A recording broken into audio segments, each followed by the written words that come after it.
Simone Sterling nervously adjusted her hair as she stared up at the departure board at Hartsfield-Jackson Atlanta International Airport, ATL. The flight to Phuket was delayed by half an hour, but that didn't bother her. The main thing was that the surprise had to go off without a hitch. Ronnie, her husband, was due to celebrate his 45th birthday in 3 days, but she had decided to show up early. She imagined how thrilled he would be to see her and Aaliyah standing in the doorway of the rented villa. "Mom, are you sure Dad will be happy?" asked 15-year-old Aaliyah, not looking up from her laptop. The girl was surprisingly serious for her age, with a sharp mind and incredible programming skills. "Of course, baby." Simone smiled at her daughter. "Daddy will be ecstatic. He's missed us so much since he left for this business trip." Aaliyah nodded, but something odd flickered in her eyes. Simone didn't notice. She was too caught up in the anticipation of their reunion. 18 years of marriage, and she still felt the same excitement before seeing Ronnie as a giddy teenager. Ronnie Sterling was a man who commanded attention. Tall, athletically built with piercing gray eyes and a charming smile. His luxury residential construction company, Sterling and Associates, had been thriving for 10 years. They built high-end custom homes for Atlanta families, and clients trusted Ronnie, not only because he was a professional, but because he seemed like such a reliable family man. In interviews with local papers, he often spoke about the importance of family values. He'd show pictures of his wife and daughter, and talk about how he loved spending time with his loved ones. "Family is the foundation of everything," he would tell journalists. "Without a solid home life, you can't build a successful business. My wife Simone is my rock, and my daughter Aaliyah is the meaning of my life." Simone believed every single word. They had met at a contemporary art exhibition and started dating. Simone was studying literature, and Ronnie was already a successful engineer. After their wedding 18 years ago, Simone dedicated herself to their family. She gave birth to Aaliyah, managed the household, and helped her husband with the business, checking paperwork and communicating with clients. "Attention passengers on Flight DL-242 to Phuket," boomed the announcement over the loudspeaker. "Boarding is now beginning." Simone took Aaliyah's hand, and they walked toward the gate. In her purse was Ronnie's gift, a costly Rolex Submariner watch. Simone had seen him eyeing it in a jewelry store window 2 months earlier. At the time he sighed and said, "Maybe someday." She had spent $20,000 on the watch, nearly all of her personal savings, which she had been setting aside from household money for 3 years. But for her husband's happiness, she was willing to do anything. Aaliyah followed her mother in silence. In recent months, the girl had become even more reserved than usual. Simone attributed it to adolescence, but sometimes she caught strange, inquisitive looks from her daughter. Aaliyah seemed to be analyzing something, calculating, but she never shared her thoughts. The girl really was unusual. At 12, she was creating simple websites. By 13, she'd mastered the basics of programming. At 14, she began studying data analysis. Her teachers at the high school said Aaliyah had phenomenal abilities in math and computer science. She effortlessly solved problems that others struggled with, won all the coding competitions, and yet remained modest. She never tried to stand out among her classmates. The flight lasted an eternity, 12 hours with a layover in Doha. Aaliyah spent most of the time on her laptop, writing code and studying diagrams and graphs. Simone tried several times to look over her daughter's shoulder, but Aaliyah subtly turned the screen away so her mother couldn't see anything. "What are you working on, sweetie?" Simone asked.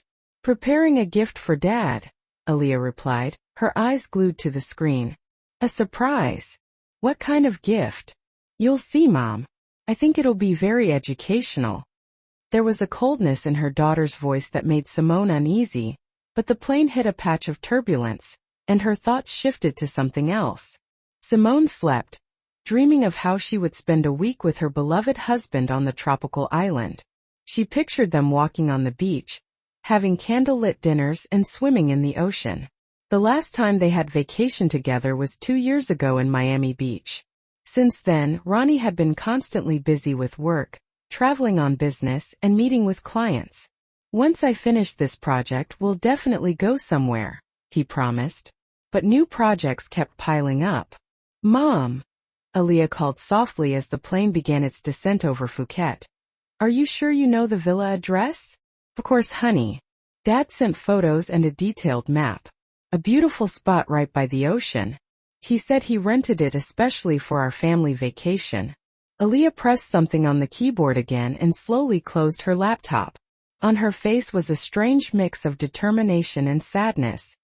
Mom, no matter what happens, please remember that I love you very much, she said unexpectedly. Aaliyah, those are such strange words. What's going to happen? Nothing, Mom.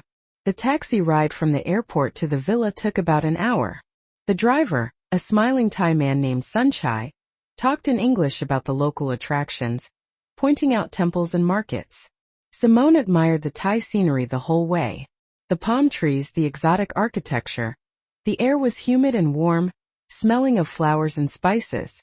This was her first visit to Asia, and everything seemed surprising and new. Aaliyah remained silent, periodically checking her phone. Some notifications flashed on the screen, but the girl quickly dismissed them. Ma'am, your husband is a very good man, Sunchai said in English. He's been renting this villa for a week. I brought him here. Aaliyah tensed and looked intently at the driver. Her face turned to stone. Simone didn't understand the English conversation, but she sensed her daughter was troubled. What did you talk about? She asked. Nothing important, Mom, Aaliyah replied. The driver was just telling me about local customs. The villa turned out to be even more beautiful than in the pictures. It was a 2-story building with white walls and a red-tiled roof surrounded by tropical greenery. Palm trees, hibiscus, and orchids grew all around. A small pool sparkled in the sun, and the ocean was visible behind it. The place really was a paradise. Simone felt a surge of happiness that Ronnie had chosen such a romantic spot for their vacation. She imagined them having breakfast on the terrace, gazing at the ocean. Daddy's going to be so happy to see us, she whispered. Yes, Mom, Aaliyah replied softly. He'll definitely be surprised. They entered the cool foyer. The villa was tastefully furnished. Teakwood furniture, silk curtains, and local artwork.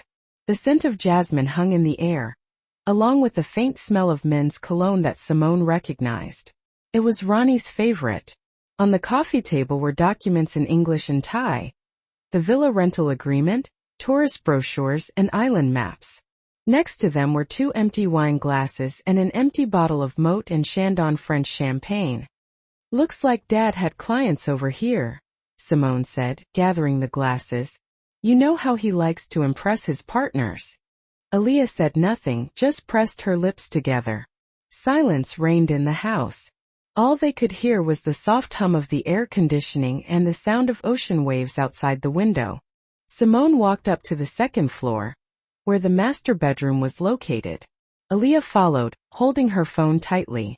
On the staircase steps were women's high-heeled shoes, red stylish size 7. Simone picked them up and examined them closely. The shoes were expensive Italian, but she had never worn anything like them. She wore a size 9. That's strange, she murmured. Where did these women's shoes come from? Mom, Aaliyah said softly, maybe you shouldn't go up there. Why? What's wrong? I just think we should call Dad first and let him know we arrived. But Simone was already at the top of the stairs. In the hallway, there were more things. A silk women's blouse and men's jeans that she recognized as Ronnie's. Her heart began to pound faster. What was happening here? The door to the master bedroom was slightly ajar. Simone pushed it open and froze. On the huge snow-white bed, Ronnie was asleep. His arms sprawled out. His torso was bare, his hair disheveled. And on the edge of the bed, wearing sea-green silk pajamas, sat a woman with dark, tousled hair. Simone knew her. She'd known her since childhood. It was her younger sister, Carissa.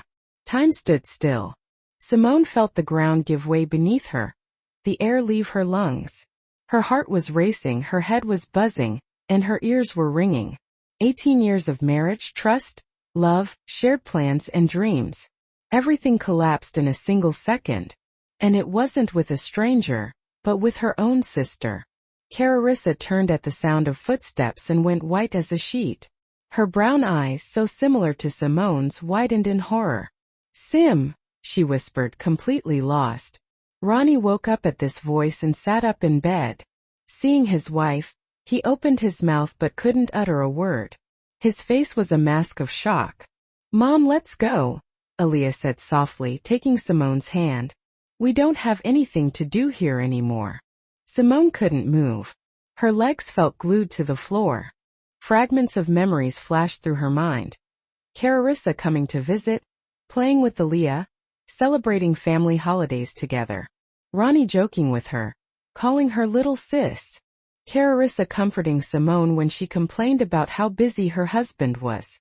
"Sim, this isn't what you think," Ronnie began, pulling the sheet up to cover himself. "We can explain everything." "Explain?" Simone's voice was hoarse. "What exactly can you explain?" "How my sister ended up in bed with my husband." "Sim, I'm sorry," Clarissa cried. "It just happened. We didn't plan it. Just happened." Simone felt fury roar inside her. "You flew to Thailand by chance? You ended up in this bed by chance?" "Mom," Aaliyah insisted. "We have to leave right now." Simone turned around and walked quickly toward the exit. Aaliyah ran after her. They left the villa, and Simone shakily called a taxi. "Hotel? Any hotel," she said brokenly to the driver. In the car she broke down and wept. Aaliyah hugged her mother and stroked her hair without saying a word. Her face was stern and determined. When they arrived at the hotel and settled into the room, Simone still couldn't believe what had happened. She sat on the bed staring into space, trying to comprehend that 18 years of her life had been a lie. The husband she trusted had betrayed her with her own sister. All their joint plans, dreams for the future, and memories were now poisoned by this discovery. Aaliyah sat beside her with her laptop, calmly working. Her fingers flew across the keyboard. Windows filled with programs, graphs, and tables flashed on the screen. "Aaliyah, what did you mean when you said you had already punished Dad?" Simone asked, wiping her tears. Her daughter looked up from the screen. In her eyes was an adult determination that surprised her mother. The 15-year-old girl looked like an experienced investigator, ready to present her findings. "Mom, I've known about their relationship for a while," Aaliyah said softly. "Grandpa Paul taught me about programming and data analysis. For the last 2 months, I've been collecting evidence of Dad's infidelity." Simone sat up in bed, not believing what she was hearing. "You knew what?" "I noticed weird things about Dad and Aunt Clarissa's behavior. He became secretive. She started avoiding our family gatherings. Plus, I accidentally saw suspicious messages a few times and overheard phone conversations." Aaliyah turned the laptop toward her mother. The screen showed a complex program with multiple graphs, maps, and diagrams. "Do you know how modern technology works? People constantly leave digital footprints on the internet. Every social media post, every photo, every check-in at a cafe or restaurant, it all creates a portrait of their life." "What are you getting at?" Aaliyah opened the first section of her analysis. "Mom, Grandpa taught me how to create programs to collect and analyze public information, legal programs that only study what people post in open access. And I analyzed Dad's and Aunt Clarissa's digital activity over the last 4 months." A map of Atlanta appeared on the screen marked with multiple colored dots. "See these red dots? Those are places Dad checked in or posted about on social media. The blue dots are where Aunt Clarissa was, and the green dots are where they were at the same time." Simone stared at the map in horror. There were so many green dots. Restaurants, cafes, shopping centers, even the gym. Oh my God, they were constantly meeting up. "That's not all," Aaliyah continued, switching to the next graph. "Here's the time-based analysis of their internet activity.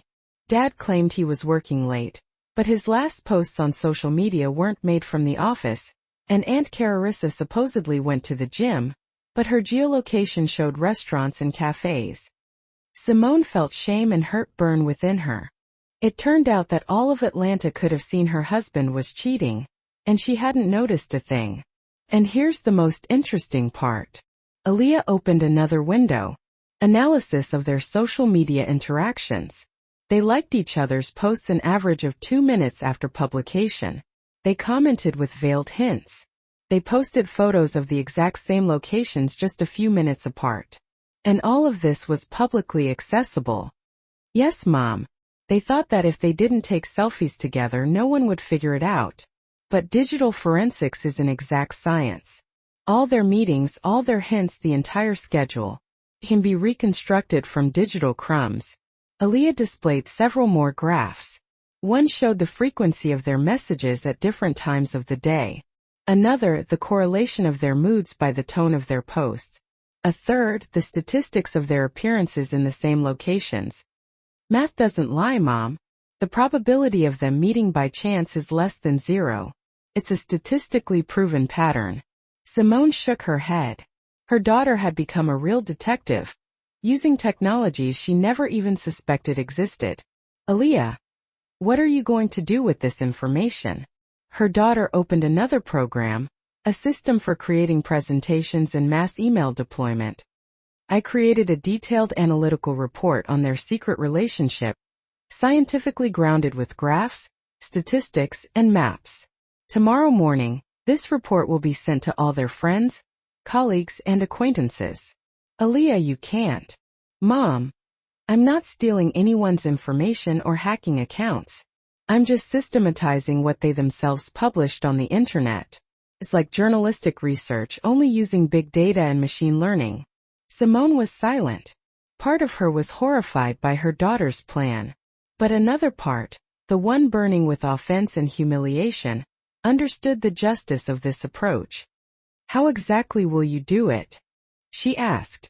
Aaliyah smiled, the cold smile of an investigator. I have an automated distribution program. Tomorrow at 8 a.m. Atlanta time, when everyone checks their email before work, I will send the scientific analysis of their behavior to all their open friends' contacts on social media. And how did you get those contacts? Mom, friend lists on most social media platforms are open for viewing. I created a crawler program that collects this public information and forms databases. Everything is absolutely legal and ethical. Aaliyah showed her mother the final version of her report. It was a professionally crafted 30-page document titled, Digital Analysis of Covert Social Connections. A case study in familial treachery. The introduction explained the research methodology. Then came sections on geolocation analysis, temporal activity correlation, social interaction analysis, communication tone, and statistical conclusions. At the end were appendices with original data and programming code. This is a real scientific paper, Simone said in astonishment. Grandpa taught me that any serious claim must be backed by data. I'm not accusing Dad and Aunt Carissa of infidelity. I'm simply providing facts and allowing people to draw their own conclusions.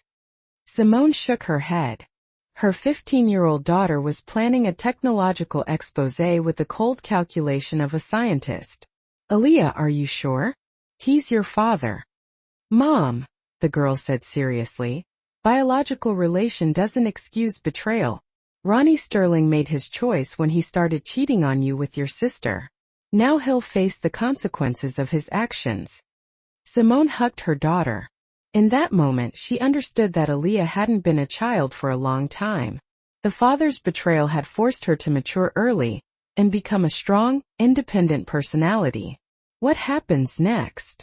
Simone asked. Next, we go back to Atlanta. You file for divorce and get everything you're entitled to by law. My report will be excellent evidence of infidelity for the court. And where will we live? Grandpa Paul invited us to Germany a long time ago. He moved there 6 months ago at the invitation of his old friend. Remember him telling us about it? Grandpa has a contact, Frederick Zimmerman. He's a widowed engineer at BMW. Grandpa says he's a very honorable person. Simone reflected. She did remember her father's stories about moving to Germany. Paul had received an invitation from his childhood friend Frederick, with whom he had corresponded for many years. Frederick suggested he move to Munich and work as a consultant for German IT companies. "You've thought of everything," she said with admiration. "Grandpa didn't just teach me programming, Mom. He taught me strategic planning, systems analysis, and long-term forecasting. This situation requires a comprehensive solution." Simone's phone rang. Ronnie's name flashed on the screen. Aaliyah looked at her mother. "Don't answer yet. Let him worry and reflect on his actions." Simone declined the call. A minute later, a text message arrived. "Sim, please listen to me. This isn't what it looks like. We can talk everything through." "Classic manipulative tactic," Aaliyah commented. "It's not what it looks like. Interesting how he'll explain being in bed with your sister." Simone smiled for the first time in hours. Her daughter was right. What explanations could there be? Another message arrived from Ronnie. "Aaliyah, answer your father. We need to talk as a family." Aaliyah took her mother's phone and quickly typed a reply. "Data collected. Analysis complete. Results will be published tomorrow at 8 a.m. Atlanta time. Respectfully, your daughter analyst Aaliyah." "Aaliyah?" Simone exclaimed. "What?" "I didn't lie. The results really will be published." Within minutes, the phone was flooded with calls from Ronnie, but they didn't answer. "Mom, go to sleep," Aaliyah said. "We have a very interesting day tomorrow, and I'll do a final verification of the distribution system in the meantime." Simone lay down but couldn't sleep. Her head spun with thoughts of betrayal, the future, and how to live now. Next to her, her daughter softly typed, "Preparing the technological revenge for the cheating husband and the treacherous sister."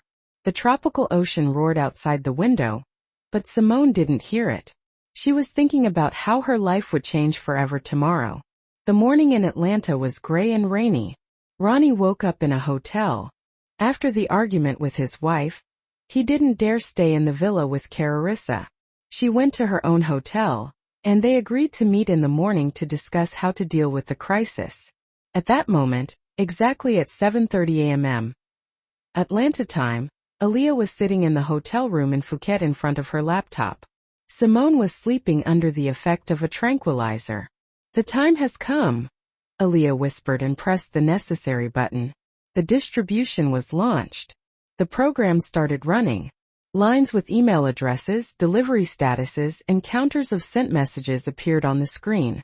The first batch went to Ronnie's colleagues and business partners. 247 addresses.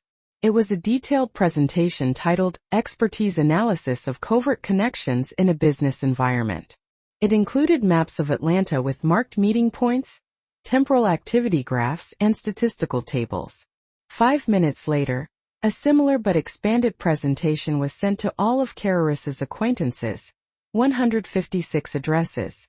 Aaliyah added extra sections to the main analysis: psychological behavioral patterns, sociometric analysis of communications, and a predictive model of relationship development. At exactly 8 a.m., the third wave began. Emails were sent to family, friends, and relatives. 89 addresses received the full report with a conclusion based on the analysis of 1,247 units of data collected from open sources during the period from March 15 to July 12. The existence of systematic covert contacts between the research subjects is established. The signature on each email was strictly scientific. Independent research results of social connections methodology based on big data analysis. All raw data obtained from publicly accessible sources. Research conducted by A. Sterling, age 15, 10th grade student, digital forensics enthusiast. The reaction was immediate.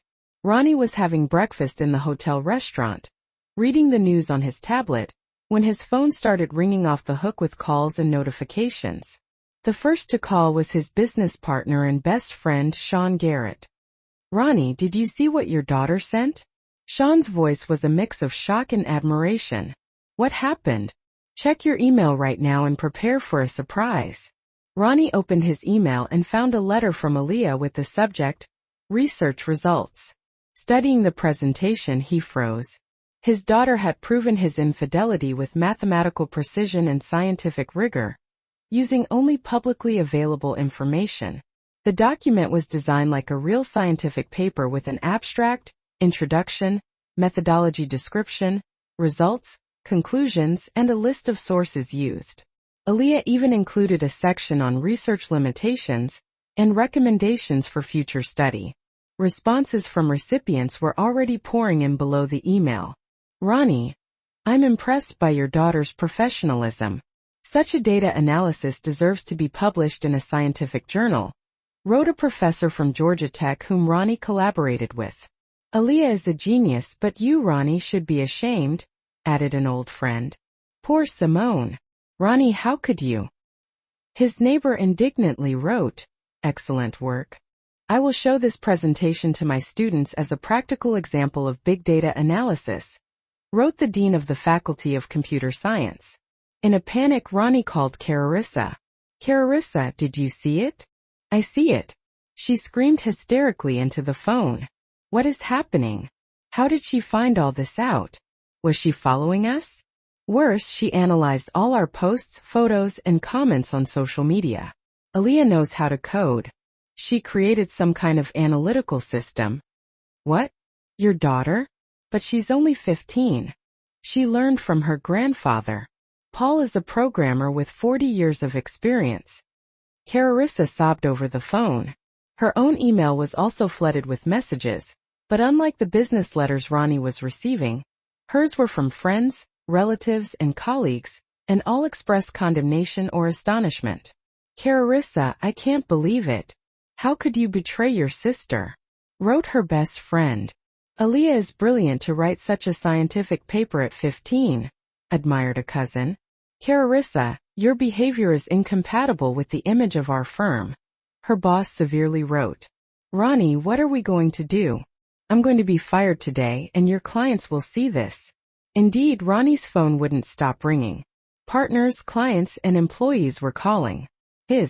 Simone Sterling felt butterflies fluttering in her stomach as she gazed at the departure information display at Hartsfield-Jackson Atlanta International Airport, or ATL as it's commonly known. The flight heading to Phuket was running a little behind schedule, about 30 minutes, but that really wasn't a problem for her. The important thing was making sure the surprise went off without a hitch. Her husband, Ronnie, was about to turn 45 in just 3 days, and she decided to pop in unexpectedly. She could already picture the look on his face when he saw her and Aaliyah standing in the doorway of the villa he'd rented. He would be so happy. Mom, are you totally positive Dad will be happy about this? Aaliyah asked, her eyes glued to her laptop screen. For a 15-year-old, Aaliyah had a serious side, with a mind like a steel trap and incredible programming skills. Simone gave her daughter a warm smile. Of course, sweetie. Your dad will be over the moon. He's been missing us like crazy ever since he left on this business trip. Aaliyah simply nodded, though there was a strange flicker in her eyes that Simone didn't pick up on. Simone was way too preoccupied thinking about the surprise to notice. After being married for 18 years, seeing Ronnie still gave her the same thrill she felt as a lovesick teenager. Ronnie Sterling was the kind of man you couldn't help but notice. He was tall with an athletic build, striking gray eyes, and a smile that could charm the birds out of the trees. His high-end residential construction business, Sterling and Associates, had been booming for a decade. They built custom homes for some of the wealthiest families in Atlanta, and clients trusted Ronnie not just because he was a pro, but because he came across as the ultimate family man. In interviews with the local press, he was always talking about how important family values were to him. He'd pull out photos of Simone and Aaliyah and gush about how much he loved spending time with them. Family is the bedrock of everything, he would tell reporters. Without a strong home life, you can't have a successful business. My wife Simone is my rock and my daughter Aaliyah is the light of my life. And Simone believed every word of it. They'd met at a modern art exhibit and hit it off right away. Simone was studying literature, and Ronnie was already making a name for himself as an engineer. After they tied the knot 18 years ago, Simone dedicated her life to their family. She had Aaliyah, ran the household, and even helped Ronnie out with his business, reviewing contracts and talking with clients. Attention, passengers waiting for flight DL-242 heading to Phuket. The airport announcer boomed over the PA system. "We are now beginning the boarding process." Simone took Aaliyah's hand, and they headed toward their gate. Tucked away safely in her purse was Ronnie's birthday present, a fancy Rolex Submariner watch. She remembered seeing him drooling over it in a jewelry store a couple of months earlier. He'd sighed and said, "Maybe someday." The watch had cost her a cool $20,000, practically her entire personal savings, which she'd been squirreling away from their household budget for the past 3 years. But seeing her husband happy was worth any price. Aaliyah quietly followed her mother, lost in her own thoughts. Simone had noticed that she had been acting more reserved than usual lately. She chalked it up to typical teenage behavior, but sometimes she would catch Aaliyah giving her these strange, intense looks, as if she was trying to figure something out. Aaliyah was a bit of a puzzle sometimes. The girl was something else. She had been building simple websites at 12 years old. By 13, she had already mastered the basics of programming. And at 14, she was diving deep into the world of data analysis. Her teachers at school were amazed by her skills in math and computer science. Aaliyah could solve problems that left other students scratching their heads, and she won every coding competition she entered. Yet, despite her talents, she was incredibly modest. She never tried to show off or stand out from the crowd. The flight felt like it would never end. It was a grueling 12 hours with a layover in Doha. Aaliyah spent most of the flight on her laptop, buried in code, diagrams, and graphs. Simone tried to sneak a peek at her daughter's screen a few times, but Aaliyah would subtly angle the laptop so she couldn't see anything. "What are you working on, honey?" Simone asked. Aaliyah replied without looking up. "I'm putting together a little something for Dad. It's a surprise." "Oh? What kind of surprise?" "You'll see, Mom. I think he'll find it pretty educational." There was an unusual coldness in her daughter's tone that made Simone a little uneasy, but the plane suddenly hit a patch of turbulence, and she quickly forgot about it. Simone drifted off to sleep, dreaming about spending a week with Ronnie on their tropical getaway. She imagined them strolling along the beach, enjoying candlelit dinners, and swimming in the crystal-clear ocean. The last time they'd taken a real vacation together was 2 years back, when they went to Miami Beach. Ever since then, Ronnie had been consumed by work, always traveling and meeting with clients. "I promise once I finish this project we'll get away somewhere," he'd promised her. But there was always another project waiting in the wings. Aaliyah gently nudged her awake as the plane began its descent over Phuket. "Mom, are you absolutely sure you have the correct address for the villa?" "Of course, sweetheart. Your dad sent me pictures and a map with detailed instructions. It's a beautiful spot right on the water. He said he rented it just for our family vacation." Aaliyah pressed a button on her keyboard and slowly closed her laptop. Her face was a mixture of determination and sadness. "Mom, no matter what happens, please remember that I love you more than anything in the world," she said out of the blue. Simone looked at her, puzzled. "Aaliyah, why are you saying such strange things? What's going to happen?" "Nothing, Mom. Don't worry about it." The taxi ride from the airport to the villa took close to an hour. The driver, a friendly Thai man named Sunchai, spoke perfect English as he pointed out the various sights along the way, like temples and local markets. Simone gazed out the window, taking in the beauty of the Thai landscape, the swaying palm trees, the unique architecture, and the warm, humid air filled with the scent of exotic flowers and spices. This was her first time in Asia, and everything seemed fresh and new. Aaliyah remained quiet, occasionally glancing at her phone. Notifications popped up on the screen, but she quickly dismissed them. "Ma'am, your husband is a very good man," Sunchai said. "He's been renting this villa for the past week. I was the one who brought him here." Aaliyah's body stiffened, and she shot the driver a sharp look. Her face turned to stone. Simone couldn't understand what they were talking about, but she sensed that something was troubling her daughter. "What did you guys talk about?" she asked. "Oh, nothing important, Mom," Aaliyah replied. "The driver was just telling me about the local customs." The villa was even more stunning in person than it had been in the pictures. It was a 2-story building with pristine white walls, a red-tiled roof, and lush tropical gardens all around. There were palm trees, hibiscus, and orchids everywhere you looked. A sparkling pool shimmered in the sun, with the ocean visible just beyond it. It truly was a paradise. Simone felt a rush of happiness knowing that Ronnie had picked such a romantic place for them. She could already imagine having breakfast on the terrace every morning, gazing out at the ocean. She whispered, "Daddy is going to be so thrilled to see us." Aaliyah simply nodded and said softly, "Yes, Mom. He's definitely going to be surprised." They stepped inside the cool entryway.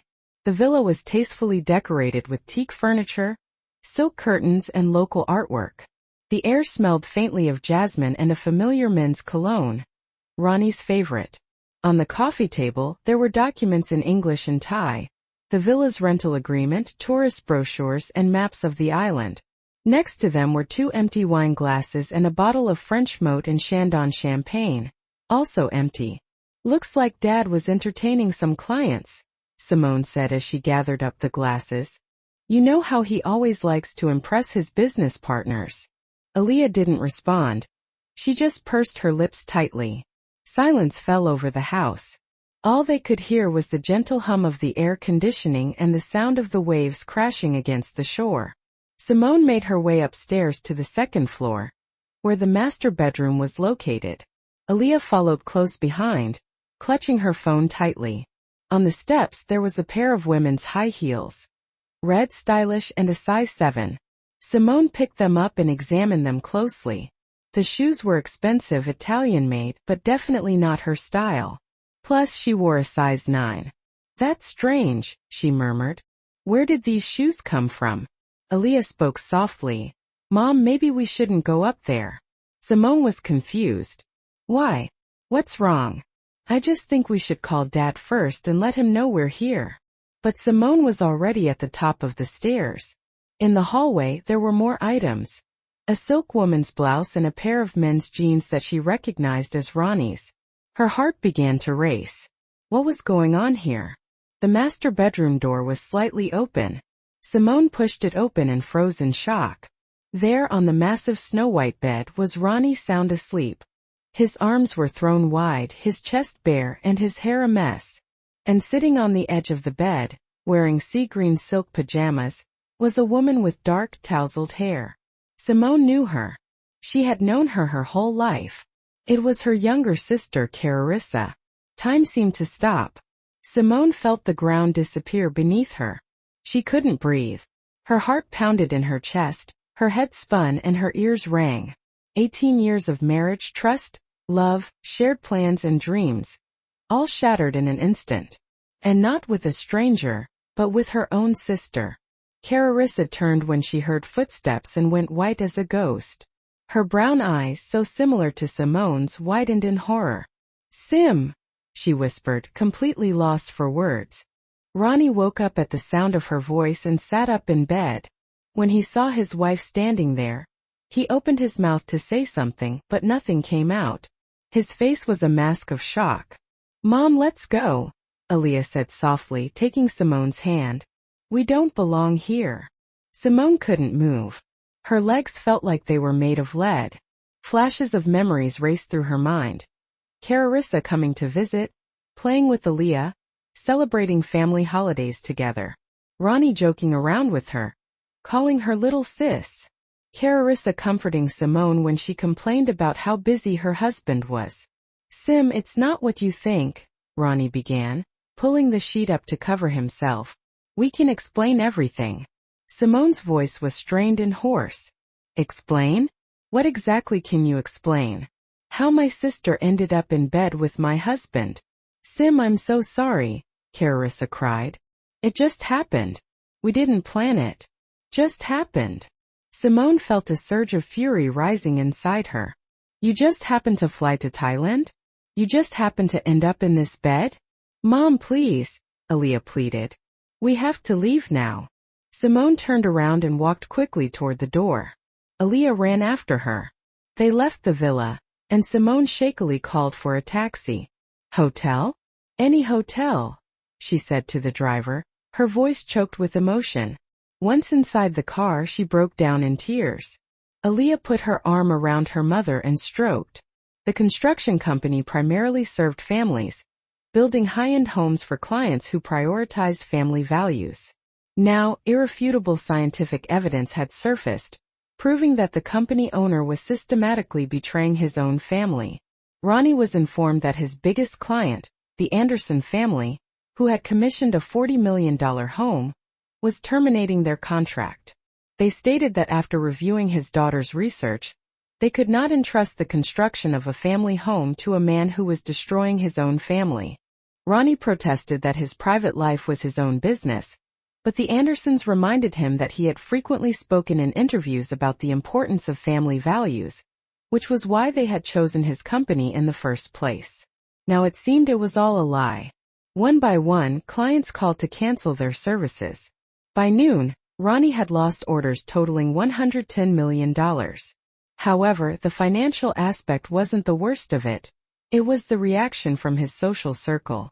Colleagues regarded him with a mix of condemnation and admiration for his daughter's technological skills, often remarking on Aaliyah's genius and her impressive data analysis, while questioning his own behavior. Carissa, who had returned to Atlanta, tried to act as if nothing had happened while at her office at the car dealership. However, her colleagues looked at her with disapproval, and customers who recognized her from the presentation photo refused to work with her. During her lunch break, her boss summoned her to his office. Holding up a printed copy of Aaliyah's presentation, he informed Carissa that her behavior was incompatible with the company's image, as they sold family cars to family people, and she was seen as destroying families. He then handed her her final paycheck and dismissed her. By evening, Aaliyah's presentation had spread across the internet, being reposted on social media, discussed in forums, and analyzed in tech blogs. The hashtag digital justice became the trending topic of the day. Users commented on how it should be done, praising Aaliyah for analyzing publicly available information without hacking or stealing anything. Many declared it the future, with technology serving justice. They lauded her analytical skills at just 15 years old and suggested she be admitted to top tech universities without exams, expressing sympathy for her mother and admiration for her intelligence. Ronnie attempted to discredit the analysis by hiring an IT consultant, but the specialist simply shrugged and stated that the methodology was impeccable, the data verifiable, and the statistics irrefutable. He concluded that Aaliyah's work was at the level of a PhD thesis and impossible to refute, advising Ronnie to acknowledge the accuracy of the analysis. By the end of the day, the story had made national news. Journalists contacted data analysis experts who confirmed the extremely high professional level of Aaliyah's work, with one lead data scientist at a major university declaring it an outstanding example of applying digital forensics to domestic situations, utilizing advanced methods typically found in serious scientific research. "Dad?" a calm child's voice asked when Ronnie answered the phone. "Aaliyah, baby girl, what have you done?" "I conducted a scientific investigation and shared the results with interested parties," the girl replied coldly. "You and Aunt Carissa betrayed Mom, me, and our family. Now, society is informed of this based on objective data." "Aaliyah, I can explain everything." "There's nothing to explain. Numbers don't lie. Facts speak for themselves.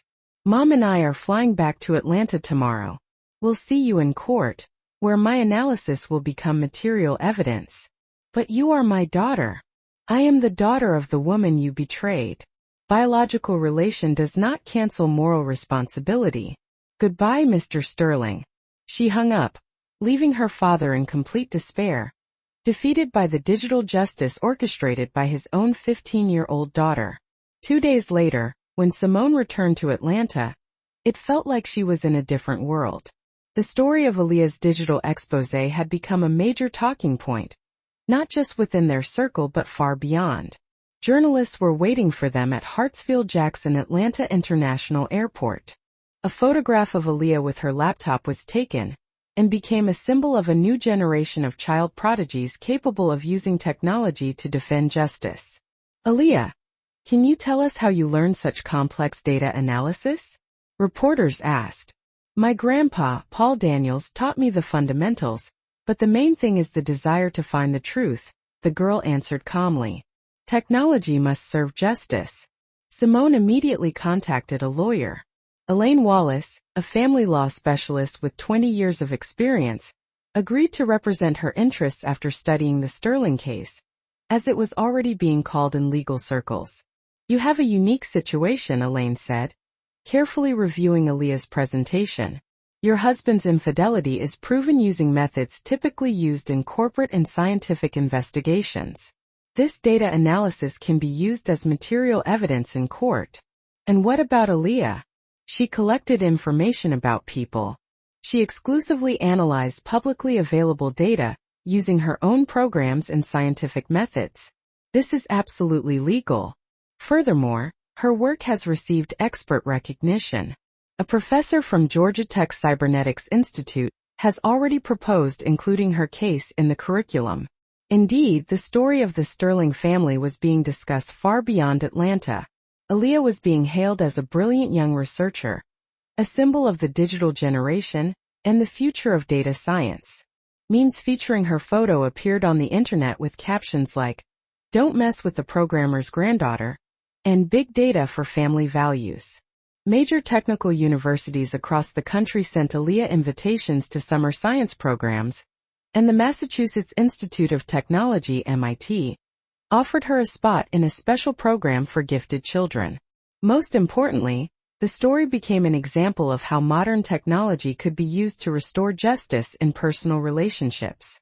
Ronnie tried to meet with his wife and daughter, but they refused contact. His business was crumbling before his eyes, with clients canceling services en masse and partners breaking contracts. His reputation was ruined, not by gossip or rumors, but by scientifically substantiated facts that were impossible to refute. How can we trust a man who destroyed his own family to build a family home? Former clients wrote in reviews. It was especially painful for Ronnie that many admired his daughter's talents, while simultaneously condemning his behavior. Comments like "Aaliyah is the pride of America, but the father" were everywhere. Carissa found herself in an even more difficult situation. After being fired, she couldn't find a new job. The story of her infidelity, confirmed by digital analysis, was known to every staffing agency in the city. HR managers recognized her from Aaliyah's presentation photo and told her they couldn't hire someone with her reputation, as their company valued its image. Friends drifted away, relatives condemned her, and even her social media profile became a subject of intense scrutiny, with people analyzing her old posts to find additional confirmation of Aaliyah's conclusions. The most difficult situation, however, was for Valerie, Aaliyah's mother. The 60-year-old woman called both daughters to her small apartment a week after their return from Phuket. "How could you do this to Sim?" the older woman cried. "Simone, you are a wife and mother. And you, Carissa, how dare you betray your sister?" Carissa sat with her head down, silent. Simone maintained her composure, but it was clear that the events had taken a toll. "Mom, I'm not to blame for anything. They betrayed me," Simone said calmly. "But the scandal is all over the country.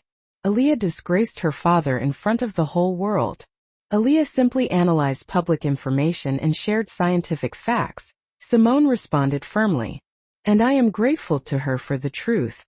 It's better to know the bitter truth than to live a sweet lie." "And now what? How will you live?" "We'll start a new life, Mom. An honest life." Valerie looked at her younger daughter. "And you, Carissa? What do you say?" Carissa looked up, her eyes filled with tears. "I don't know how it happened, Mom. Ronnie was so convincing. He said he didn't love Sim, that they only lived together for Aaliyah. I believed him. I was so foolish." "You're not foolish, Carissa," Simone said unexpectedly. "You're young and inexperienced. Ronnie is a grown man. He misled you. But that didn't excuse the betrayal." Meanwhile, Ronnie went between lawyers trying to salvage the situation somehow. But the jurists only shrugged, explaining that Aaliyah hadn't technically broken any laws.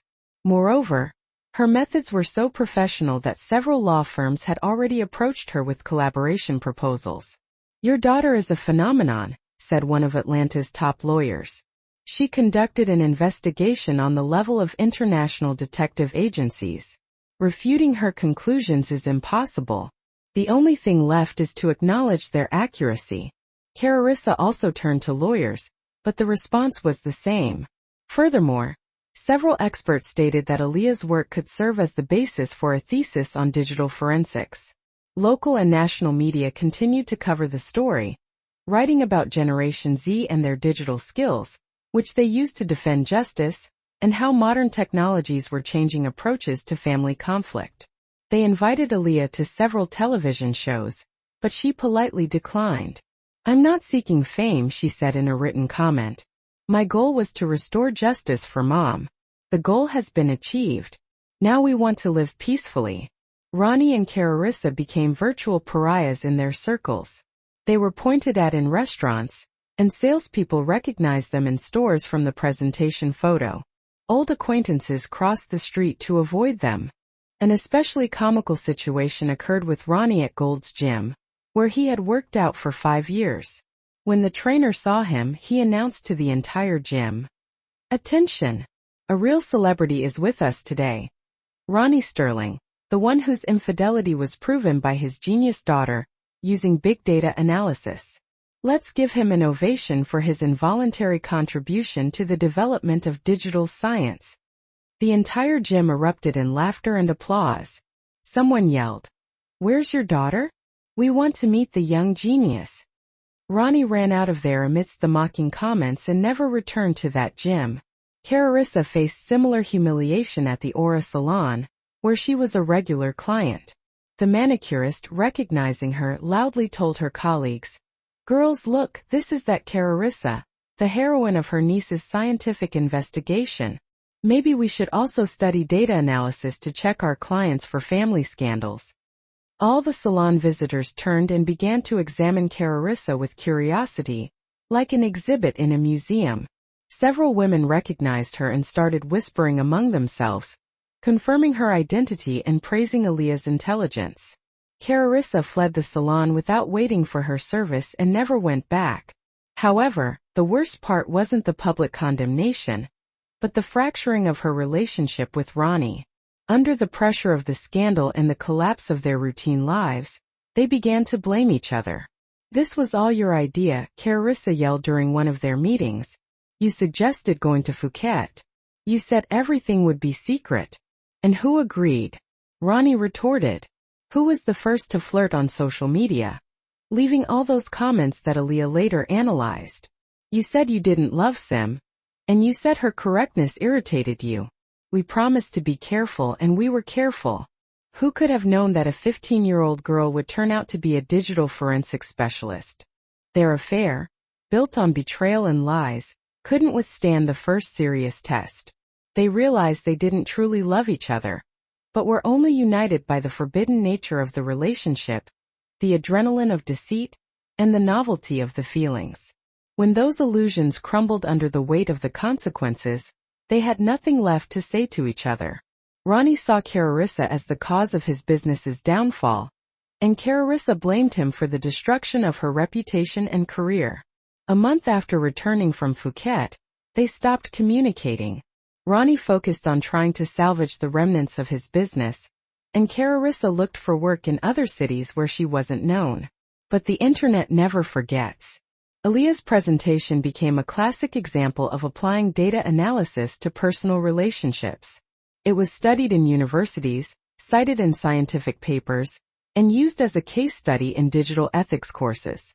The story of the Sterling family entered textbooks as an example of how modern technologies had changed traditional notions of privacy and justice. The divorce proceedings began a month after returning from Phuket. It was fast and painful for Ronnie but legally fair. Judge Linda Castro of the Fulton County Superior Court carefully studied all the case materials, including Aaliyah's famous presentation. "This is one of the most unusual cases in my practice," she declared at the first hearing. "The infidelity of one spouse is proven using methods typically employed in scientific investigations.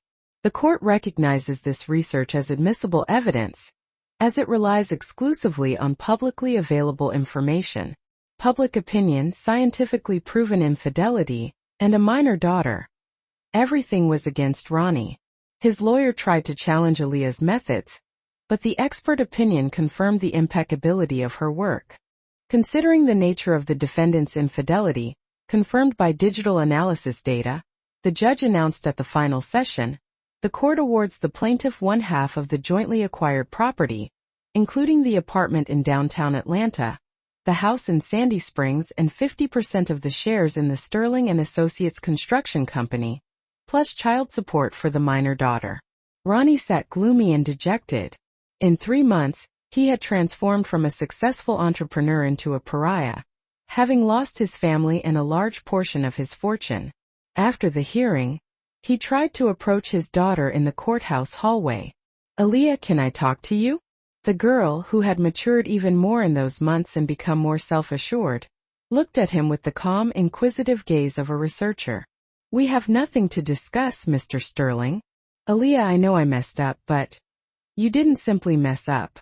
You committed a systemic error that led to the collapse of the family structure. You betrayed Mom, who trusted you. You forced me at age 15 to take up digital forensics instead of studying for exams. I can fix it.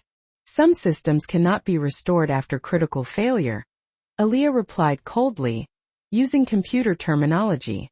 "Trust is a database that is impossible to recover after total damage." Simone took her daughter's hand. "Let's go, Aaliyah. We need to collect the documents and prepare for our new life." They turned and walked away, leaving Ronnie alone in the courthouse hallway, where not long ago he had felt like a confident and successful man. That same evening, Simone talked on the phone with her father in Germany. "Dad, the divorce is final. We're ready to move." "Wonderful, honey," Paul said happily from his new home outside Munich. "Frederick is really looking forward to meeting you both. He's prepared separate rooms. He's arranged an internship for Aaliyah at the BMW Research Center. He says such talents should be developed in the best European environment." Simone smiled. In recent months she had thought a lot about the future. Starting a new life at 38 in another country was scary, but it was also exciting, especially considering she now had sufficient means for a comfortable move. Frederick Zimmerman was her father's old friend, a man in his 50s, widowed for 3 years, and working as a principal security engineer at BMW. According to Paul, he was a kind and honorable person who had always been interested in Spanish culture and literature. He spoke Spanish fluently, read Spanish classics, and studied the history of Spain. "Aaliyah, you don't mind the move?" Simone asked her daughter. "Mom, after what happened, I have nothing to do here. Everyone at school, on the street, in the stores, they all know our story. Some admire my tech skills. Others condemn me for destroying the family. It's better to start with a clean slate in a place where they value a scientific approach to life." "And your research?" "Oh, this is just the beginning." Aaliyah's eyes lit up. "Grandpa promised to introduce me to leading German data analysis specialists. The culture of scientific research is very advanced in Germany. I'll study machine learning, artificial intelligence, and the creation of ethical algorithms. Who knows? Maybe I'll become a real scientist and help people solve complex problems." Simone hugged her daughter. Aaliyah surprised her every day. At such a young age, she had shown analytical strength and strategic thinking that would be impossible for many adult specialists. The sale of the properties took a month. The apartment in downtown Atlanta that Simone was awarded by the court sold for $40 million. The house in Sandy Springs brought in another $20 million. Furthermore, the share in the business, which Ronnie's business partner bought, added another $35 million. In total, Simone received a sum that ensured a prosperous life in Germany and excellent education for Aaliyah. Ronnie tried to contact them before they left, but Simone changed her phone number and blocked all his contacts. She no longer wanted to hear justifications or promises. Carissa also called through mutual acquaintances, begging for forgiveness and a meeting, but Simone was unyielding. Forgiving her sister's betrayal was harder than her husband's infidelity. "Mom, do you think we're doing the right thing?" Aaliyah asked on their last night before leaving, as they sat in the empty apartment among their packed suitcases. "You know, honey, Sometimes you have to have the courage to radically change your life. Your grandpa always said, life is too short to waste it on those who don't value you. And you don't regret that I published the analysis results?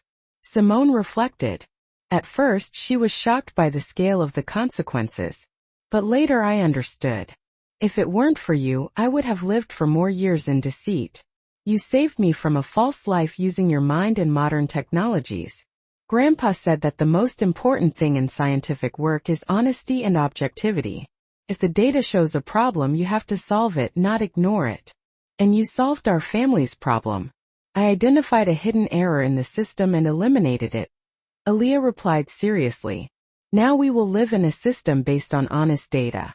Simone laughed. Her daughter always knew how to find accurate technical analogies for life situations. They barely slept on their last night in Atlanta. Simone reviewed photos, documents, and things. 18 years of shared life that fit into a few boxes. Everything else proved unnecessary in the new life. Aaliyah worked on her computer, preparing a new research project for the German university. She planned to create an ethical data analysis system to prevent family conflicts. Imagine, Mom, she said, you can create an algorithm that analyzes people's compatibility before they get married. Not for spying, but for better mutual understanding. This won't be an invasion of privacy. On the contrary, it will help people be more honest with each other. If partners know their differences in values, goals, and interests beforehand, they can discuss them and make conscious decisions. At Hartsfield-Jackson, they didn't look back. Ronnie did not prevent his daughter's departure from the country. A new life awaited them in Germany with Paul and his friend Frederick. Left behind were the betrayal, the pain, the shattered illusions, and the triumph of justice achieved with the help of science and technology. The plane landed at Munich Airport on a sunny September morning. Simone looked out the window at the tidy German fields, organized highways, and clean cities, thinking that this was precisely where her new life would begin. Paul met them in the arrivals hall with a broad smile and a huge bouquet of flowers. Next to him stood a tall man in his 50s with kind blue eyes, a neatly trimmed gray beard, and a smile that immediately inspired trust. Simone, Aaliyah, welcome to Germany. Her grandfather hugged them. And this is Frederick Zimmerman, my best friend and now your friend too. Frederick gallantly kissed Simone's hand and gave Aaliyah a fatherly hug. Welcome to our home, he said in good Spanish with a slight German accent. I'm so glad to meet Paul's family, especially the young genius everyone already knows about. Aaliyah looked at him surprised. Everyone? Yes, honey. Your work has become a classic example of applying data analysis. They write about it in German scientific journals. Students at technical universities study it. You're famous. The house outside Munich in the quiet district of Bogenhausen turned out to be a spacious two-story structure in traditional Bavarian style with white walls, wooden balconies, and a red-tiled roof. A well-kept garden grew all around with apple trees, roses, and neat vegetable beds. This is our house, Paul said. Frederick graciously agreed for us all to live here together. It has 5 bedrooms, and he's lived alone since his wife passed away. This house is too big for one person, Frederick added. And now there will be a real family here. That's good. Aaliyah was given a spacious room on the 2nd floor with a garden view. To her surprise, the room was equipped like a real research lab. A new computer with 2 monitors, tablets, and special equipment for data analysis and machine learning. Grandpa, this is a whole scientific station, the girl exclaimed. Frederick put a lot of effort into it, Paul smiled. He's a BMW engineer. He understands technology. He said a talent like yours needs to be developed in the best conditions. I contacted colleagues at the BMW Research Center, Frederick added. They're ready to offer you an internship, part-time of course, so it doesn't interfere with your studies, but you'll be able to work on real projects with real scientists. Simone got a beautiful room with a view of the foothills of the Alps visible in the distance. The room was tastefully furnished with antique furniture, pictures of Bavarian landscapes, and a large window with flowers on the sill. Is this temporary? She asked Frederick. This is your home, Simone, he replied seriously. For as long as you want to stay here. Paul told me what you went through. You deserve peace and happiness. The first few weeks in Germany flew by like a fairy tale. Simone enrolled in intensive German courses at the local language school for immigrants. The teacher, Frau Müller, was impressed by her abilities. "You have an excellent foundation," she said. "You're clearly an educated person. In half a year you'll be speaking like a German." Simone also began studying the peculiarities of German culture, traditions, and laws. Frederick patiently explained the subtleties of local life, took her around the area, and introduced her to neighbors. "In Germany they highly value order, punctuality, and honesty," he explained. "Here you can build a stable and predictable life. That's what you need after all the turmoil." Aaliyah immersed herself in the study of new technologies. Her grandfather introduced her to local data specialists working at large IT companies and research centers. The girl quickly mastered new methods of information analysis and began working on projects that seemed futuristic. "Aaliyah, you're working at the level of our best PhD candidates at your age," Dr. Klaus Weber, head of the Artificial Intelligence Department at BMW, once said. "This is simply incredible. I want to create technologies that help people," Aaliyah replied. "My first project showed me what power data holds. This power must be used for good." Frederick often talked with Simone in the evenings when they strolled in the garden or sat on the terrace with tea. He talked about his work and life in Germany and asked about Atlanta. Gradually, Simone came to see Frederick for who he really was. An extraordinary man, intelligent, kind, with a great sense of humor and a cultivated inner life. "Simone," he said one evening as they were watching the sunset, "I'd like to take you to dinner, just the two of us." Simone was taken aback. After her divorce, she wasn't quite ready for a romantic relationship. "Frederick, I appreciate everything, I really do, but..." He smiled understandingly. "Just as friends. No pressure. I enjoy your company and I'd like to get to know you better." The dinner at a charming Bavarian restaurant was a delight. Frederick talked about his work on car safety systems, projects aimed at developing self-driving vehicles, and how technology is reshaping the world. Simone shared stories from her life in Atlanta, her experiences, and her hopes for the future. "Do you miss your wife?" Simone asked cautiously. "Yes, I miss her," Frederick replied honestly. "Greta was a wonderful woman. We were together for 22 years, but she passed away from cancer 3 years ago. But I know life goes on. Greta wouldn't want me to be stuck in sorrow." "How did you deal with the loss?" "Work helped and friends, especially your father. Paul told me so much about you and Aaliyah. His stories about your family and the importance of close relationships helped me realize that being alone isn't the answer." Meanwhile, news from America revealed that Aaliyah's internet sleuthing had paid off. Ronnie was finally finished. Without his major clients, his construction business declared bankruptcy 6 months after the scandal broke.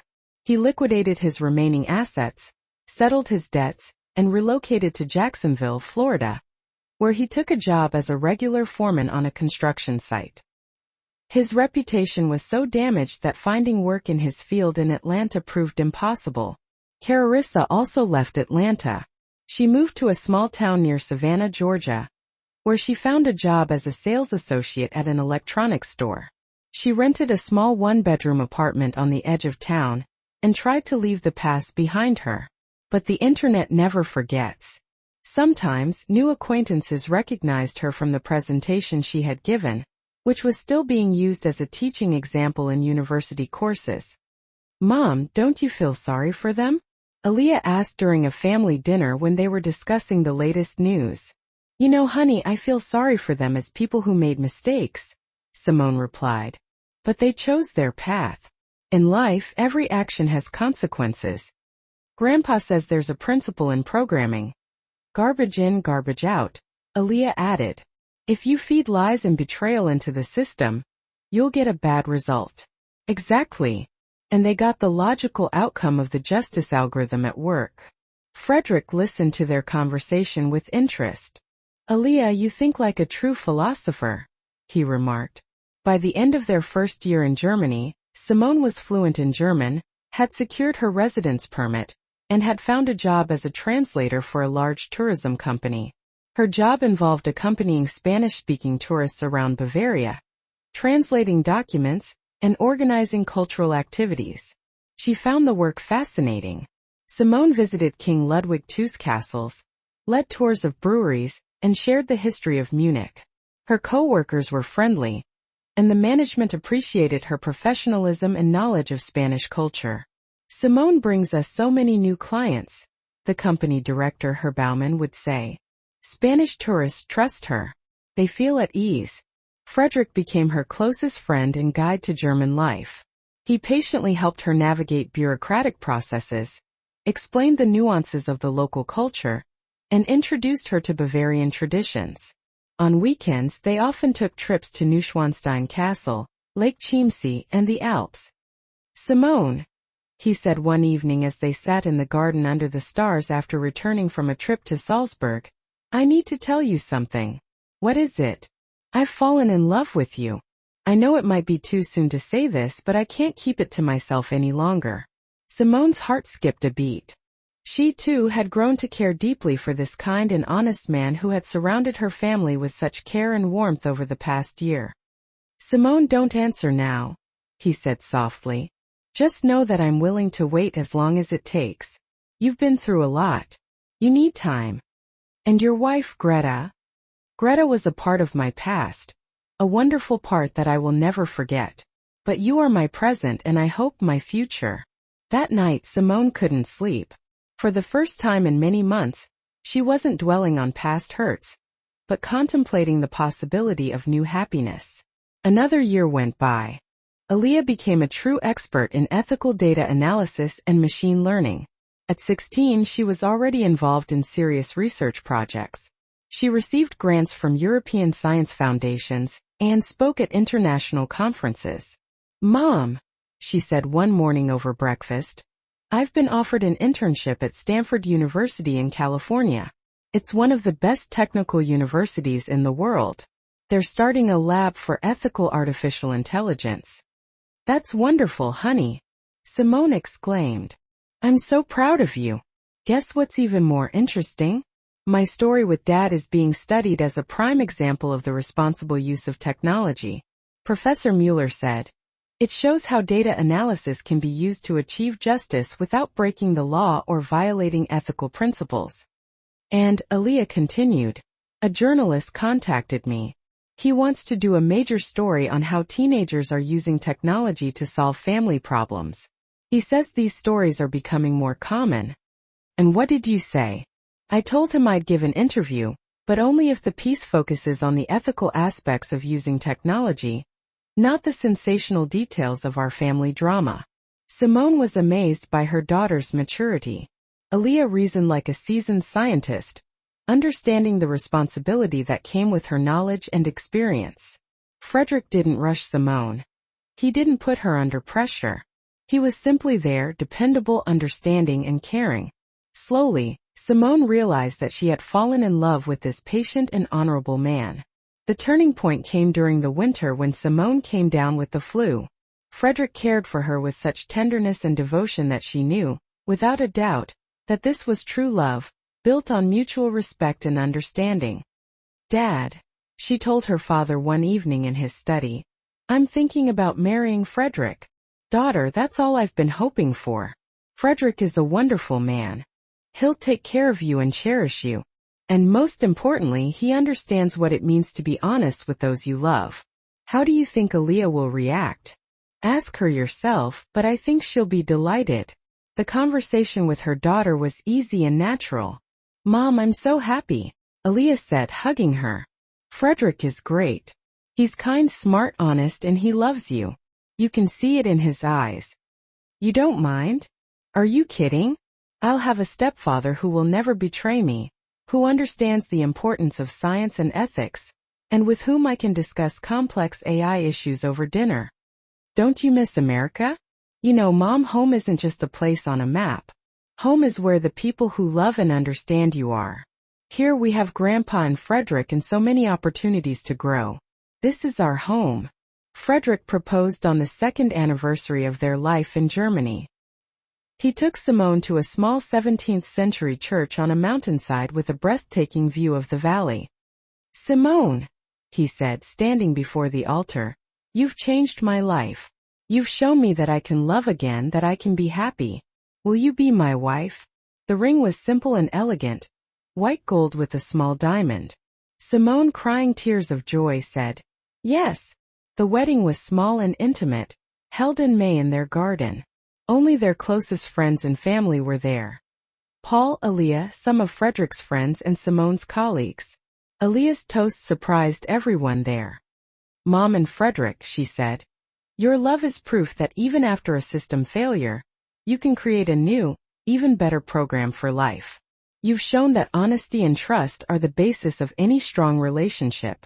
The newlyweds spent their honeymoon in Italy. Frederick showed his wife Venice, Rome, and Florence. For the first time, Simone experienced the joy of being truly happy in a marriage, when your partner loves you for who you are, and you don't have to hide anything or pretend. "Thank you for showing me what true love should be," Simone said to Frederick one evening as they walked across the Rialto Bridge in Venice. "It was you who taught me how to open my heart again," Frederick replied. "After Greta's death, I thought I could never love again. But you and Aaliyah gave me back my faith and family." Meanwhile, news from America continued to trickle in. Ronnie moved from city to city trying to find his place, but his reputation followed him. The story of Aaliyah's analytical exposé had become legendary. It was discussed in the IT community, studied at universities, and used as a case study in digital ethics courses. Carissa had settled into her life in the small town. She lived quietly and kept to herself. She had tried to contact Simone on social media several times to ask for forgiveness, but Simone never responded. One autumn evening, Aaliyah approached her mother with an unusual suggestion. "Mom, aren't you going to forgive Aunt Carissa? Why do you ask? Well, look, we're happy. We have a great family, a good life, and interesting work. You married a wonderful person. Maybe it's time to let go of old resentments." Simone considered it. Why waste emotional energy on anger when her life had turned out so well? "And are you going to forgive Dad?" she asked her daughter. "No," Aaliyah said firmly. Aunt Carissa was young, inexperienced, and influenced by an older, more powerful man. But Dad was the head of the family and responsible for all of us. His betrayal was a high-level system error that can't be fixed. Simone understood her daughter's reasoning. Carissa was the younger sister, always a bit naive and easily led, and Ronnie was the man to whom she had entrusted her whole life, and her daughter's life as well. A few days later, Simone wrote a short, unemotional letter to her sister. "Carissa, I forgive you, not because you deserve it, but because I don't want to waste any more emotional energy on negative feelings. I hope you find happiness and stop betraying others. Be honest with yourself and those around you. Love, Simone." A week later a reply came. Carissa's letter was long and full of remorse about how she had realized her mistake, how she had changed, and how grateful she was for the forgiveness. "Aaliyah taught me the most important lesson in life," she wrote. "That in the age of technology, lies and betrayal will always come to light. Now I live honestly. I work with children at the local community center. I'm trying to make up for my mistakes by doing good." "Do you think she's really changed?" Aaliyah asked. "I don't know," Simone replied. "I have more important things to focus on. Family, work, happiness, the right things." "Agreed," her daughter said. Frederick, who had been listening to their conversation, smiled. He was getting used to the fact that even emotional issues in his family were discussed from a scientific perspective, but always with great warmth and understanding. Aaliyah graduated from high school and enrolled in the computer science program at the Technical University of Munich, specializing in ethical artificial intelligence. At 18, she was already known in the international IT community as an expert in the responsible application of data analysis technologies. "Mom," she said before the start of the new school year, "I've been offered a partnership in a European project. We'll be creating standards for the ethical use of artificial intelligence in social research." "That's a huge responsibility for someone your age," Simone said. Age is just a number, Mom. Experience and understanding the consequences are what matter. And I have a case study that's being studied at every university in Europe. Meanwhile, Frederick had been promoted at BMW, and now headed the department that develops safety systems for self-driving vehicles. He often consulted with Layla on the ethical implications of machine learning algorithms. Your daughter is brilliant, he told Simone during a family dinner. At her age, I was just dreaming of getting into university, and she's already advising major corporations on digital ethics. I just hope all this doesn't go to her head, Simone worried. Don't worry, Frederick smiled. Layla has a very healthy attitude toward her fame. Yesterday, I overheard her explaining to a journalist that her goal isn't fame, but creating technologies that make the world more honest and just. The family's life was peaceful and happy. Simone worked at the tourist company, studied German history and culture, and traveled through Europe with her husband. Frederick proved to be a wonderful life partner. Dependable, loving, understanding, and someone she could talk to about anything. On weekends they often visited alpine lakes, museums, and the theater. Frederick introduced Simone to German opera, and she introduced him to Spanish literature. In the evenings they read Cervantes and Lorca aloud, discussing differences in culture and viewpoints. One day, Layla came home with a proposal. Mom, Frederick, I have an idea for a new project, she said during dinner. Remember the analysis I did on Dad and Aunt Carissa's behavior? Of course, Frederick replied. Your case is studied at every technical university in Europe. I want to create a platform to strengthen family relationships using technology, but not for spying or control, for better mutual understanding. What do you have in mind? Simone asked, intrigued. Imagine an app that helps couples better understand each other's needs, interests, and goals. People would voluntarily fill out questionnaires about their values, plans, and dreams. The algorithm would analyze compatibility and provide suggestions. Layla showed them a mock-up of her app on her tablet. For example, the system could point out that partners have different ideas about financial planning or raising kids. This would help them discuss important issues before they become sources of conflict. What about privacy? Frederick asked, ever the security engineer. All data processing would happen locally on users' devices. No personal information would be transmitted to servers, and the algorithms would be completely transparent. People would understand how the system arrives at its conclusions. Interesting concept, Frederick said. It's like a digital family psychologist. Exactly, but based on science, not subjective opinions, and accessible to everyone, not just those who can afford an expensive therapist. They talked about the idea for hours. Eventually, Layla decided to make it the focus of her senior project at the university. Meanwhile, some unexpected news came from America. Ronnie contacted Paul on social media and asked him to tell Layla that he wanted to see her. He says he's changed, he understands his mistakes, and he wants to apologize to Layla and thank her for the lesson, her grandfather said during a family lunch. What did she say? Simone asked. She said she'd think about it. Layla really did give it a lot of thought. At 19, she was a young adult capable of making her own decisions. Mom, she finally said, I'll meet with him. Are you sure? Yes. Not to forgive him or start a relationship, but to get the complete data set and definitively close this research case. What data? I want to know if people can truly learn from their mistakes. It's important for my research on how technology can change human behavior. The meeting was scheduled for a neutral location, a cafe in downtown Munich. Ronnie flew in from America for the meeting. Simone and Frederick went with Layla to the cafe, but they didn't go inside. I'll see you in an hour, Layla said. That should be enough time. Ronnie had changed a lot since the scandal. He had gray hair, had lost weight, and had deep wrinkles around his eyes. He was dressed simply, jeans, a shirt, a jacket. He looked like someone who had been through a lot and had reconsidered a lot of things. Layla arrived at the cafe precisely on time. Seeing her biological father, she felt neither pity nor joy, only the professional interest of a researcher studying a subject. Ronnie stood up to greet his daughter. Thank you for agreeing to meet. Sit down, Dad, she said briefly, taking a tablet and a recorder out of her bag. I have a few questions to complete the long-term investigation. Ronnie was taken aback.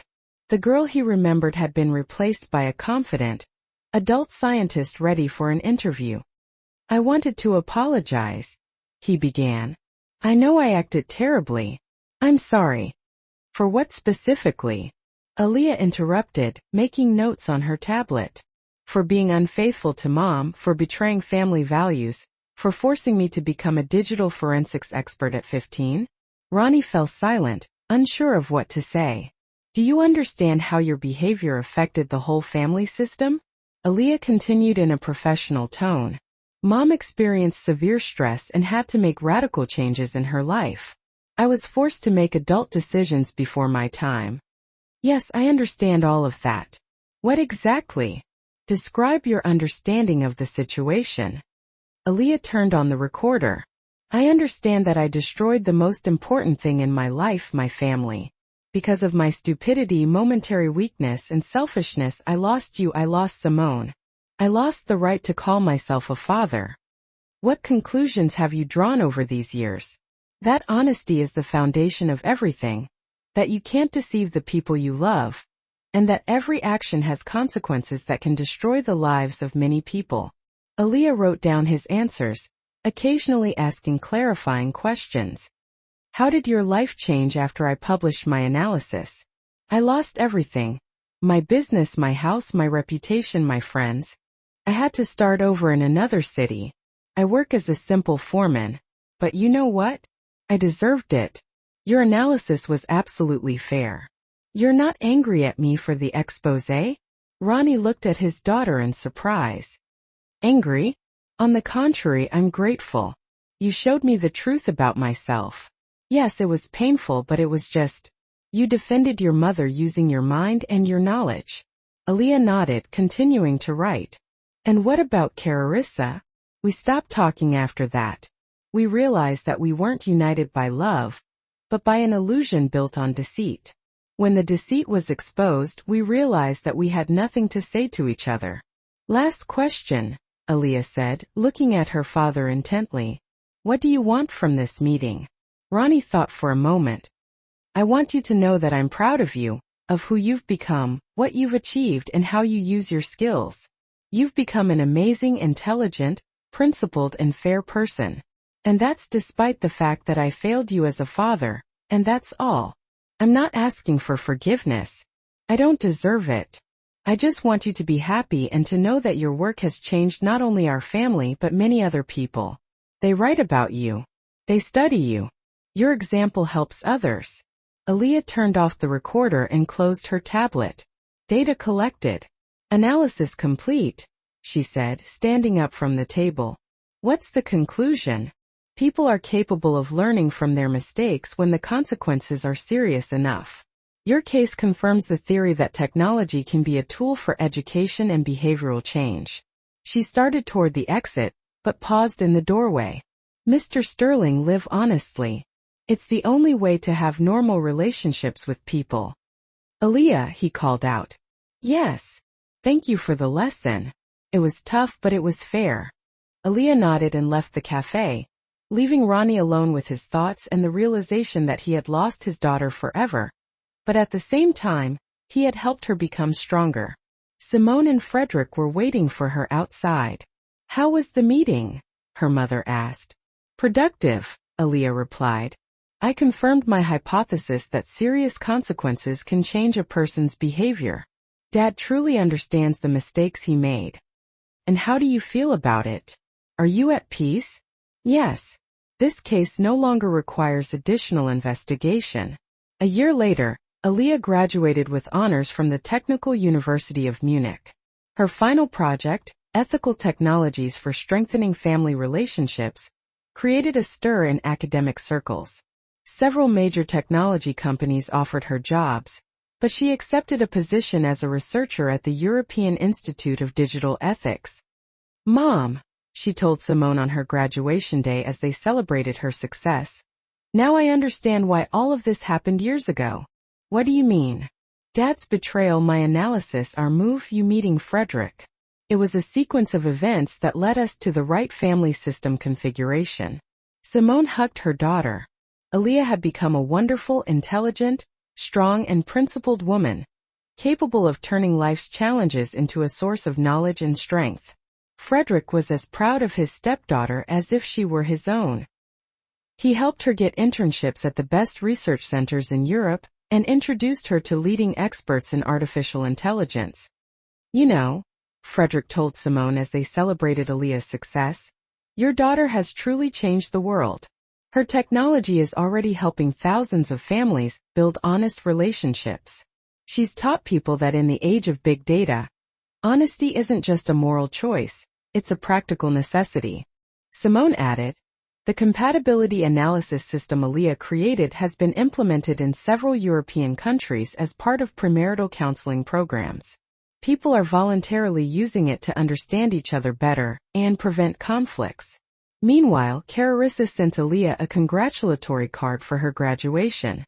In it, she wrote that she was proud of her niece and that the story of the exposé had been the most important lesson in her life. Carissa had truly changed. She worked at a children's center, helping troubled teenagers, and was married to a good man. Aaliyah taught me the most important thing, she wrote. That lies always come to light, and honesty is the only path to happiness. Ronnie no longer tried to contact the family. He worked at a construction company in Jacksonville. He lived modestly and alone. The story of the technological exposé followed him everywhere, but he no longer complained. He accepted it as the just consequence of his actions and lived honestly, as his daughter had advised him. On her 20th birthday, Aaliyah had some important news for the family. I've been offered the chance to lead a new ethical AI lab in Zurich. It's a joint project between universities in Switzerland, Germany, and Austria. That's a huge responsibility for someone your age, Simone said. I'm ready, Mom. Everything that happened to us was preparation for this moment. My experience in the practical application of data analysis in complex ethical situations is unique. I'll be researching how to create technologies that make people better, not worse. How to use artificial intelligence to strengthen families, prevent conflicts, and promote honesty in relationships. Simone looked at her daughter with pride. Aaliyah had become an outstanding scientist, but she had remained a kind and ethical person at heart. And you know what the most important thing about our story is? Aaliyah asked. What's that? That we didn't become bitter. We used science to fix a broken system and build a better one. Justice prevailed, but we didn't lose our ability to love and to place our trust in others. You ended up marrying Frederick, and I discovered what I was meant to do. We created a new kind of family founded on a bedrock of honesty and respect for each other. Simone embraced both her daughter and her husband. Their family life was genuinely filled with happiness. And somewhere far off in America, her former husband and her sister were living with the repercussions of the choices they had made, but without bitterness. Each of them had received a fair punishment and also the chance to begin their lives again fresh. Justice ultimately came about through science and technology, and that felt right. Did you enjoy the story? And what city are you listening from today? I hope you'll join me in the comments section. If you enjoyed this story, please consider showing your support by sending a super thanks, which allows me to continue bringing you more stories just like this one. I appreciate your wonderful support so much. I am really looking forward to reading your comments about the story. On the screen right now, you can see 2 new life stories that I think you'll really enjoy. There's a lot more to explore on my channel. Don't forget to subscribe so you don't miss out. I'll see you in the next life story. With love and respect.